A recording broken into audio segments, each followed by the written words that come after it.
បាទសួស្តីបងប្អូនទាំងអស់គ្នាបាទថ្ងៃនេះបានមើលវីដេអូមួយចំនួនតាម Facebook ខ្ញុំមានការសោកស្ដាយអញ្ចឹងខ្ញុំក៏ចង់និយាយថាបងប្អូនទាំងឡាយអំពើល្អវាមិនងាយស្រួលធ្វើទេប៉ុន្តែយើងមិនអាចឲ្យទង្វើអាក្រក់របស់ជនដទៃមករារាំងនៅការធ្វើអំពើល្អរបស់យើងទេអញ្ចឹងឲ្យតែយើងសាងល្អដោយភាពសុចរិតមិនបាច់ខ្វល់មិនបាច់ខ្លាចពីរឿងអ្នកដទៃគេនិយាយមួយយើងថាមិនទេចឹងនៅក្នុងកលៈទេសៈពេលនេះខ្ញុំបានមើលវីដេអូដែលឃើញបងប្អូនខ្លះគាត់ខិតខំប្រឹងប្រែងក្នុងការរៃអង្គាស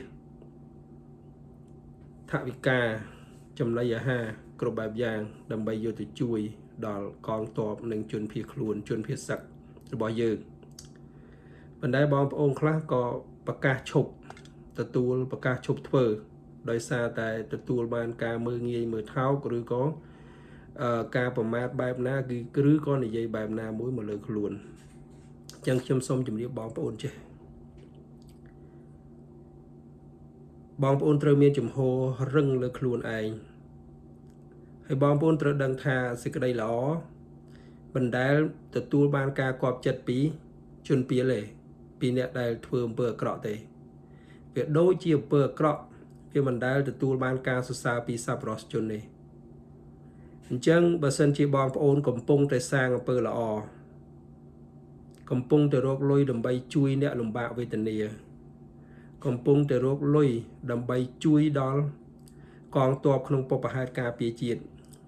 ហើយបងប្អូនត្រូវចាញ់មាត់របស់អ្នកដែលមានចរិតអាក្រក់អញ្ចឹងមានន័យថាបងប្អូនចាញ់គេបាទបងប្អូនចាញ់គេបាននិយាយពីតួអង្គព្រះដូចជាតួអង្គពុទ្ធ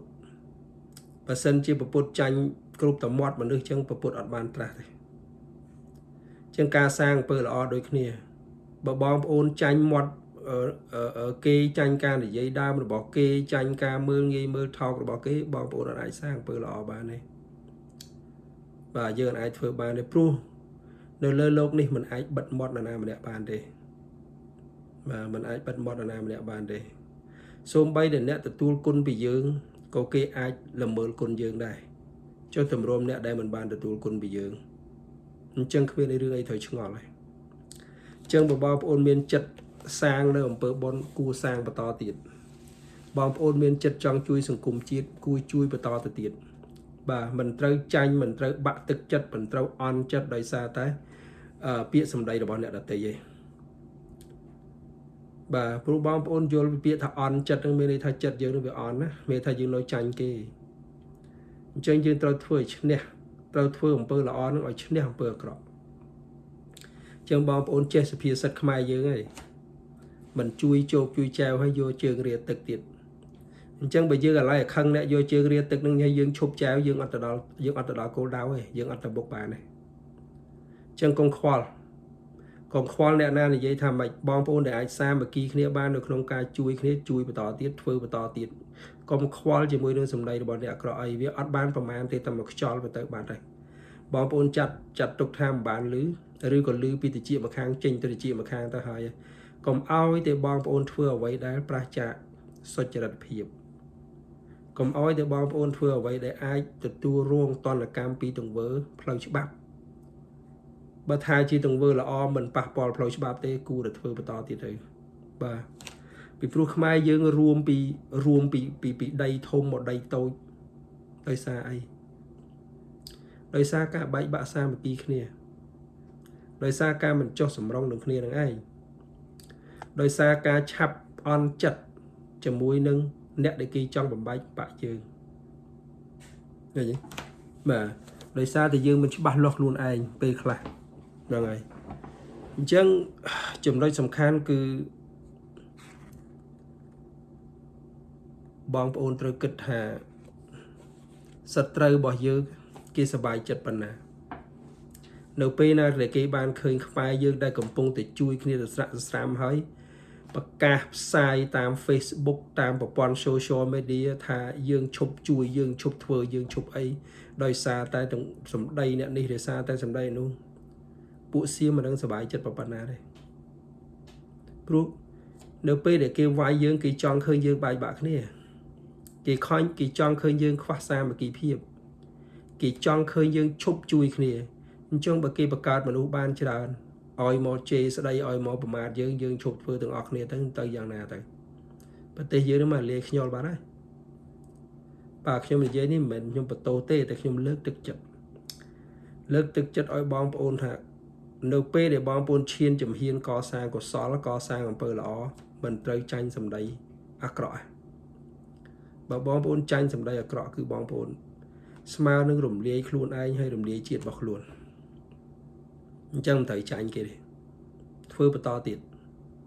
អ្នកណានិយាយអីនិយាយទៅកាលណានិយាយហត់គឺឈប់និយាយបាទទុកឲ្យគេនិយាយឲ្យហត់ខ្លួនគេទៅគេលែងនិយាយហើយបាទចំណុចសំខាន់ណាបងប្អូនចំណុចសំខាន់ចឹងវាធម្មតាវាប៉ះពាល់អារម្មណ៍ហើយវាកិច្ចបំផុតទេព្រោះយើងជាមនុស្សបុថុជនយើងមិនមែនជាព្រះទេយើងជាមនុស្សបុថុជនអញ្ចឹងវាប៉ះពាល់អារម្មណ៍ហើយប៉ុន្តែយើងត្រូវសិក្សាយើងត្រូវចេះស្វែងយល់ថាតើខ្ញុំបានធ្វើអីខុសអត់ហេតុអីក៏គេចោទប្រកាន់មកលើខ្ញុំអីតើខ្ញុំធ្វើនឹងជាអំពើអាក្រក់ឬក៏ជាអំពើល្អហេតុអីបានគេនិយាយមើលងាយមើលថោកមកលើខ្ញុំអញ្ចឹងបើបងប្អូនពិចារណាទៅមើលឃើញខ្លួនឯងថាទេអត់មានអីខុសទេខ្ញុំធ្វើដើម្បីជួយប្រជាជនរួមជាតិរបស់ខ្ញុំធ្វើដើម្បីជួយ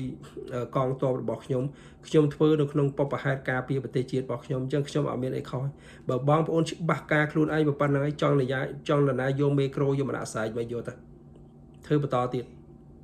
បាទបើគេថាយើងកັບគេងលុយតែយើងមិនបានគេងមួយរៀលទេមានតែអស់លុយពីកប៉ាល់អស់ពេលវេលាអស់កម្លាំងកាយកម្លាំងចិត្តអញ្ចឹងអត់មានអីត្រូវខ្វល់មួយអ្នកថាធ្វើតទៀតបាទនៅពេលដែលយើងកំពុងសាងអំពើល្អហើយយើងឲ្យចរិតមនុស្សអាក្រក់មករារាំងយើងបានណាសោកស្ដាយណាបងប្អូនថ្ងៃក្រោយនៅពេលដែលបងប្អូនភ្ញាក់ខ្លួនថ្ងៃក្រោយបងប្អូនសោកស្ដាយថានៅពេលអីខំប្រឹងសាងប៉ុណ្ណឹងហើយបែរជាឈប់ធ្វើដោយសារតែសម្ដីរបស់មនុស្សអាក្រក់នៅថ្ងៃក្រោយបងប្អូនមានវិបត្តិសារីចំពោះខ្លួនឯងប៉ុន្តែបើបងប្អូនអាចជំនះនៅពេលនឹងបានបងប្អូនអត់មានវិបត្តិសារីហើយបងប្អូនមានមោទនភាពចំពោះខ្លួនឯងមានមោទនភាពចំពោះក្រុមការងាររបស់ខ្លួនដែលអាចជំនះនៅទង្វើអាក្រក់របស់ជនដទៃដែលចង់មករារាំងយើងបានបាទអញ្ចឹងខ្ញុំអត់ចង់និយាយអីច្រើនវែងឆ្ងាយបងប្អូនខ្ញុំគ្រាន់តែចង់និយាយថាយើងត្រូវសាមគ្គីគ្នាឡើងបន្តធ្វើអំពើល្អទៅទៀតជាពិសេសគឺនៅក្នុងអំឡុងពេលនេះដែលកំពុងតែទទួលការឈ្លានពានពីសំណាក់បរទេសនេះពីសំណាក់ប្រទេសសៀមនេះបើបងប្អូនម្នាក់ចាប់ផ្ដើមដកគ្រាឈប់ធ្វើឈប់រកជំនួយឈប់ជួយទៅលើប្រជាពលរដ្ឋឈប់ជួយទៅលើកងទ័ពរបស់យើងដោយសារតែសម្ដីរបស់បុគ្គលអាក្រក់បងប្អូននឹងមានវិបត្តិសារីប៉ុន្តែបើបងប្អូនជំនះបានបងប្អូននឹងមានមោទនភាពចំពោះខ្លួនឯងខ្លាំងណាស់សម្រាប់ថ្ងៃអនាគតតដល់កូនដល់ចៅយើងទៀតចឹងជាសំណូមពររបស់ខ្ញុំកុំឈប់កុំឲ្យទង្វើអាក្រក់មកសង្កត់ទង្វើល្អរបស់យើងបានបើសិនជាទង្វើអាក្រក់មកសង្កត់ទង្វើល្អរបស់យើងបានគឺប្រៀបដូចគេយកដុំថ្មយកមកសង្កត់លើស្មៅអញ្ចឹងបងប្អូនគ្មានថ្ងៃដកចេញមកក្រៅរួចទេបាទអញ្ចឹងចាប់ពីថ្ងៃនេះទៅមុខបងប្អូនមិនដែលនឹកឃើញធ្វើអំពើល្អទេពីព្រោះធ្វើទៅខ្លាចតែគេថាអញ្ចឹងឈប់គិតទៅឈប់ខ្វល់ជំរឿនសម្ដីរបស់បុគ្គលអាក្រក់ចាប់ផ្ដើមកសាងអំពើល្អទៅមុខទៀតហ្នឹងបងប្អូនឈានទៅដល់គោលដៅមិនអាចជួយជាតិបានអាចមានមោទនភាពសម្រាប់ខ្លួនឯងអាចមានមោទនភាពតកូនតចៅចំពោះទង្វើល្អដែលយើងបានជួយដើម្បីដែលបានជួយដល់ប្រជាពលរដ្ឋយើងហើយនឹងជួយដល់សង្គមជាតិរបស់យើងមានន័យថាបងប្អូនបានបំពេញនៅកាតព្វកិច្ចជាពលរដ្ឋល្អហើយអញ្ចឹងអត់មានអីត្រូវស្រោកស្ដាយអត់មានអីត្រូវខ្វល់ជាមួយនឹង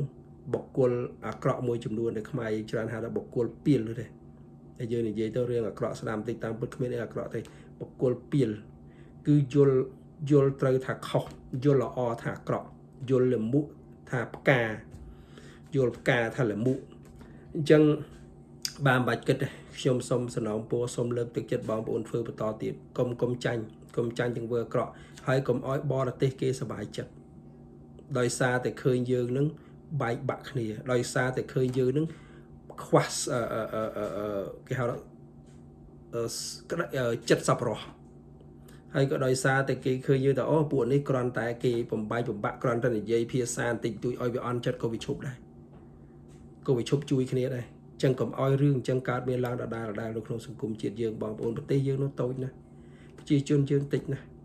បើយើងមិនគិតឲ្យបានច្បាស់លាស់ទេហើយឲ្យគេមកកំទេចយើងបានតាមរបៀបនេះ